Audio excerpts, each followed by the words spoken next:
It seems almost quaint to think back on the time of John Boehner, such a different Republican Party, but some things are constants.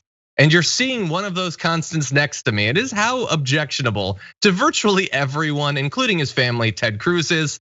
So I want to give you a little bit of John Boehner, who was on with Stephen Colbert, and they were playing a sort of rapid fire game of Stephen Colbert would name someone in politics. John Boehner would give his impression. So Ted Cruz did come up in that. Here it is.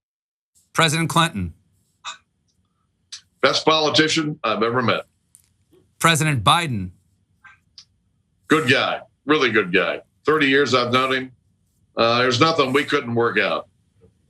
Ted Cruz. Lucifer in the flesh. The most miserable son of a bitch I ever had to deal with. Cheers to that. Cheers. Man, John Boehner, he had nice things to say about everyone from like kind of Obama to Dick Cheney, Clinton to George W, Trump even, Ted Cruz. F that guy, F him to hell. Dan, why did this stand out to you?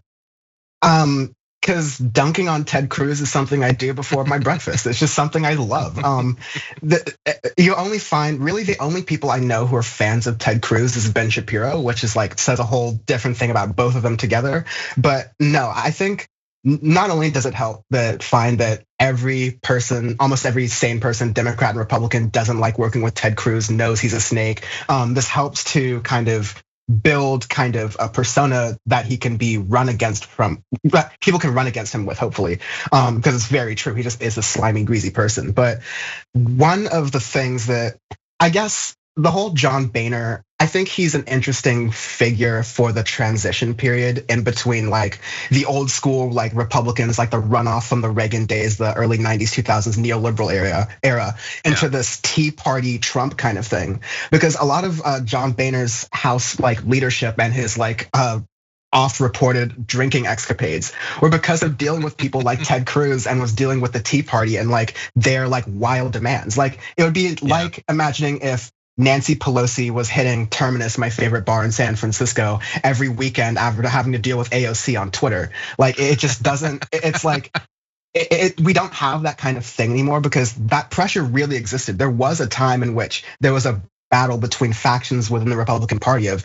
do we kind of do this quote unquote compassionate conservatism of George W. Bush, which is an inherently problematic framing to begin with, or do we go into this like more nativist, pseudo-populist rhetoric of tougher on immigration, like distrust of progressive movements for like LGBTQ rights and Black Lives Matter. And it's really clear which side won. It's very clear which side won. So at least we're kind of seeing John Boehner right now. He's got like nothing else to lose except for like, really nothing else to lose except a drink in his wine glass, let's say. And he's spilling it all. And it's confirming a lot of what we believe, except for, the other stuff he says about other politicians, which we'll get into in a bit. Which we will, yeah. And I see someone saying, they're worried about sort of the rehabilitation of past politicians. No, we're not rehabilitating John Boehner. Screw John Boehner. John Boehner now making money as a weed lobbyist after supporting legislation that put God knows how many people, especially Black and brown people, behind bars for that. No, screw John Boehner. But John Boehner is mocking Ted Cruz, and I need that in my life right now because also, screw Ted Cruz. You were totally right to point out that the only person who likes him is Ben Shapiro. But let's note that Ben Shapiro is the Ted Cruz of right-wing media.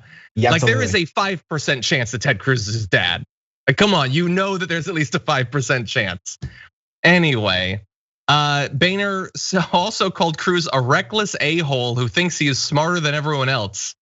That is, I'm not, I guess telepathy wouldn't necessarily help. I can't say for sure that that's true, but I know that that's true. Ted Cruz definitely thinks he's smarter than everyone else. Most politicians do, but really, Ted Cruz does. He thinks that he has nailed the last 10 years, that he's going to make it past all this Trump stuff, them mocking him and his wife and everything, and then someday he will be president.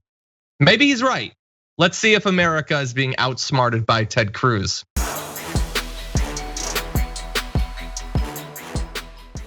Check out the Damage Report podcast each day, wherever you get your podcasts, whether Pocket Casts or Stitcher or iTunes. You can join me as I give you the news and stories you want, with a range of co-hosts and interview guests jumping in on the fun each day.